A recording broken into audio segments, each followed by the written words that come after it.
kumakalat po na balita na eto daw pong si Senator Mark Villar na dating sekretary ng DPWH sa panahon ni Digong mga kababayan ay itinatanggi na kung saan mga kababayan may lumabas na issue na nagwala daw po ito. Pero yan naman po ay kinlaro ng ICI na kung saan itinatanggi po nila na nagwala daw etong si Mark Villar sa pagdinig daw po ng ICI. So sabi po dito sa Abante TNT, tunay na tabloidista, kasi may lumabas kay Ramon Tulfo na nagwala daw etong si Mark Villar. Galit na nagwala daw mga kababayan. Kaya tumagal lamang daw po ng 25 minutes yung pagtatanong, pag-iimbestiga dito po kay Mark Villar. So ngayon sinasabi naman po ng ICI na wala naman daw pong ganon. So basahin po natin etong nakita po nating balita galing po sa Abante. Sabi po dito, pinabulaanan ng Independent Commission for Infrastructure, ICI, na nagwala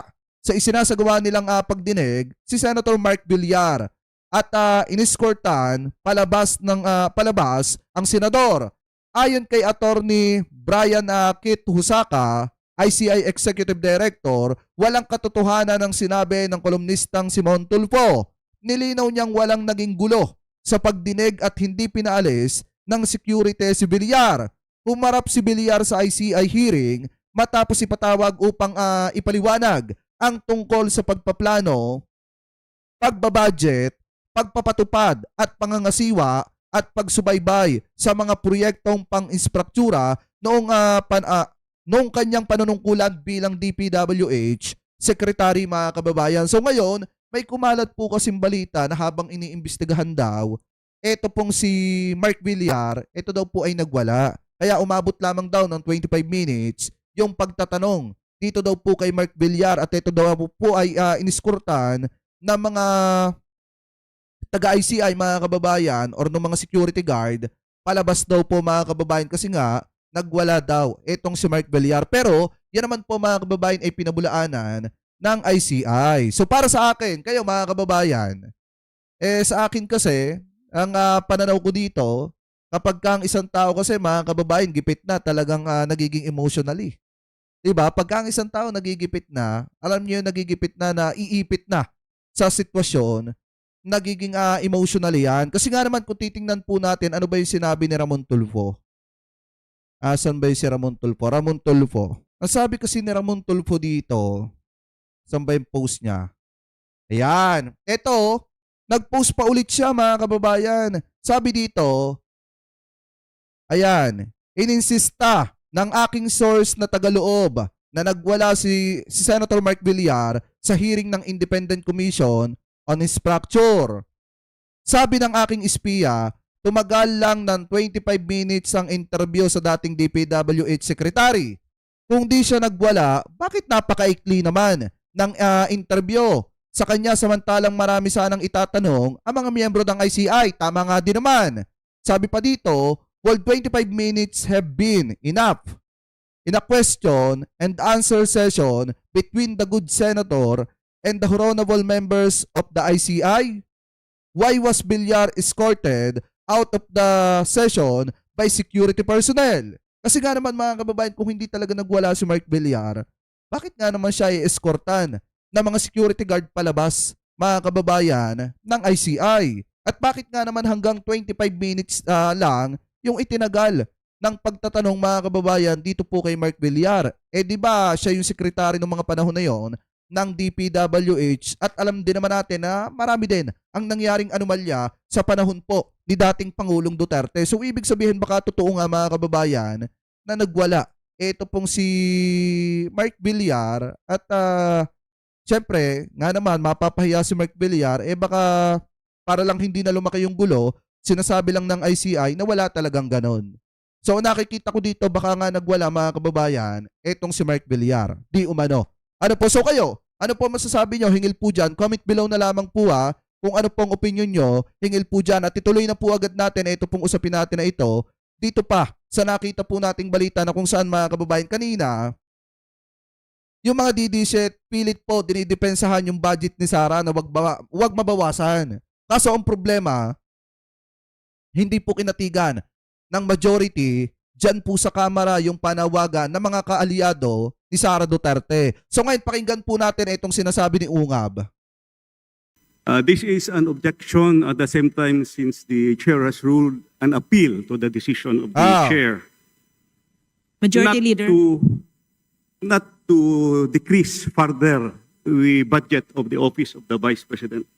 Sobra na ang laki ng ibinaba ng Kasi biruin niyo, ang pagkakalam ko parang 900 million pesos ata yung budget mga kababayan na hinihingi ng OBP. Pero ibinaba po yan sa nasa 700 mahigit na lang. budget ng opisina ng Office of the Vice Tama President. lang yan. Despite the drastic reductions for Madam Speaker, Majority Leader. may we request that the Honorable Ungab stick to the motion to appeal the ruling of the sponsor rather than have an explanation. Yes, Madam Speaker. The budget of the OVP has been deducted 2 times already in 2024 and 2025, and another reduction in 2026 with really, I would say, cripple the office. Only 2/3 of the original budget has been left. So I move to, I would like to appeal the decision of the chair, Mr. Speaker. Majority Leader. Madam Speaker, there is an appeal to the ruling of the chair to reject the proposed amendment. I now move to divide the House.